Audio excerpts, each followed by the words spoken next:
Hello, my dear children. Today we are going to study chapter 12, A Fish's Story. This is an extract from Jerome K. Jerome's humorous book, Three Men in a Boat. So this story it has been taken from K. Jerome's humorous book, Three Men in a Boat. The narrator and his two friends, George and Harris, along with their dog, Montmorency, are on a boating holiday on the river Thames.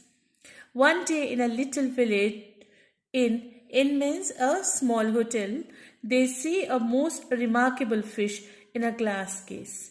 Read on to find out more about the fish.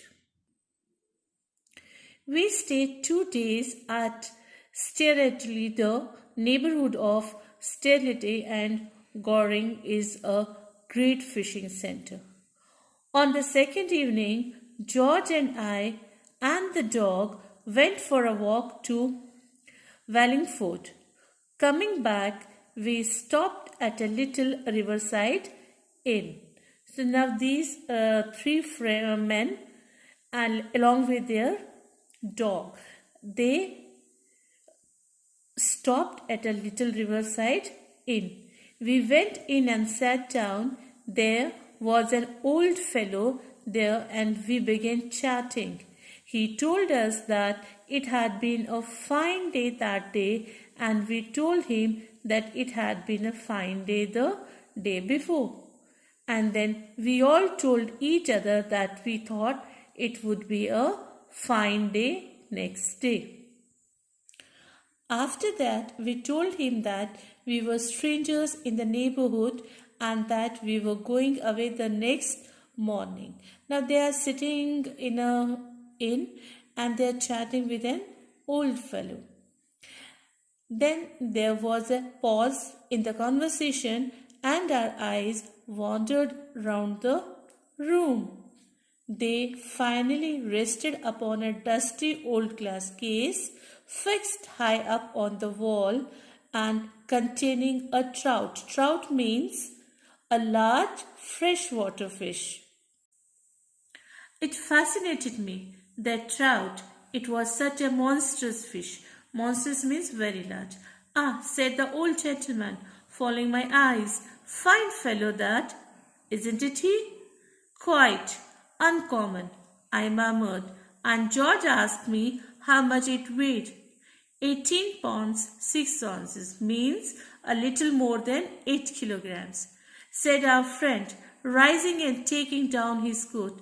Yes, he continued, it was 16 years ago that I caught him just below the bridge with a minnow. Minnow is a small fish. You don't see many fish of that size now. Well, good night, gentlemen. And out he went and left us alone. We could not take our eyes off the fish after that. It really was a fine fish. We were still looking at it when the local carrier means porter, who had just stopped at the inn, came to the door of the room, and he also looked at the fish.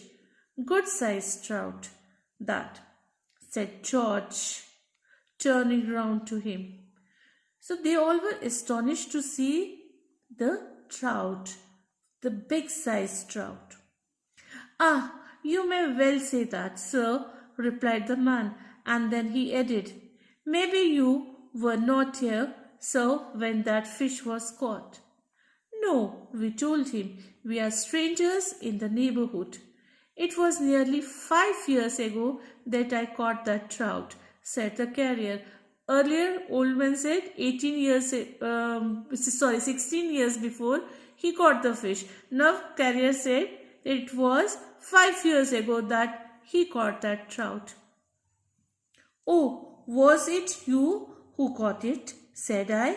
Yes, sir, replied the fellow. Caught him one of Friday afternoon, and the remarkable thing about it is that I caught him with a fly. Fly is an artificial object. Well, you see, he weighed 26 pounds. Good night, gentlemen. good night. 5 minutes afterward, a third man came in and described how he had caught the trout early one morning and then he left. And the middle-aged individual came in and sat down by the window. None of us spoke for a while. Then George turned to him and said, "I beg your pardon. My friend and I would be much obliged." Be much obliged means be very grateful if you would tell us how you caught the trout up there. Now all of them were astonished, they were surprised. Everybody who used to come to he used to say that this trout was caught by him. "Who told you I caught the trout?" was the surprise question. We said that nobody had told us, but we felt that it was he who had caught it. "Well, it is the most remarkable thing," answered the stranger, laughing, "because you are quite right. I did catch it. But imagine you're guessing it like that. Dear me, it is really a most remarkable thing." And then he told us how it had taken him half an hour to catch it, and how it had broken his rod. He said he had weighed it carefully when he reached home, and it was 34 pounds. When he was gone, the owner of the inn came in. We told him the various stories we had heard about his trout, and we all laughed. Imagine Jim Bates and Joe Muggles and Mr. Jones and old Billy Maunders are telling you that they had caught it? Ha ha ha. "Well, that is good," said the honest old fellow. Then he told us the real history of the fish.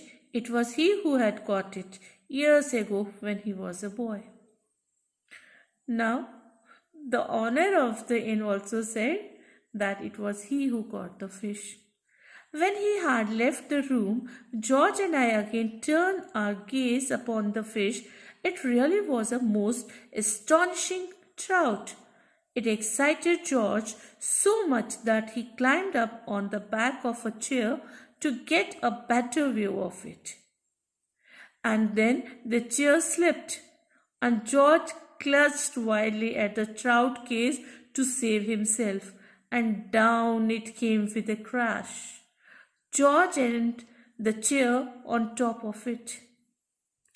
"You haven't injured the fish, have you?" I cried in alarm, rushing up. "I hope not," said George, rising cautiously and looking about. But he had. The trout lay shattered into 1,000 fragments, small pieces. The trout was shattered into 1,000 pieces. I say 1,000, but I did not count them. We found it very strange that a trout should break up into little pieces like that. Now, what was the surprising thing? The trout, it was shattered, it was broken into 1,000 pieces, very small pieces. Then they became very surprised. Is it possible that trout can break into so many pieces? But then we discovered why it did. You know what was the reason why it broke into pieces, into so many pieces? The fish was made of plaster of Paris. See, the fish was not real. It was made up of plaster of Paris, and everybody was making them fool.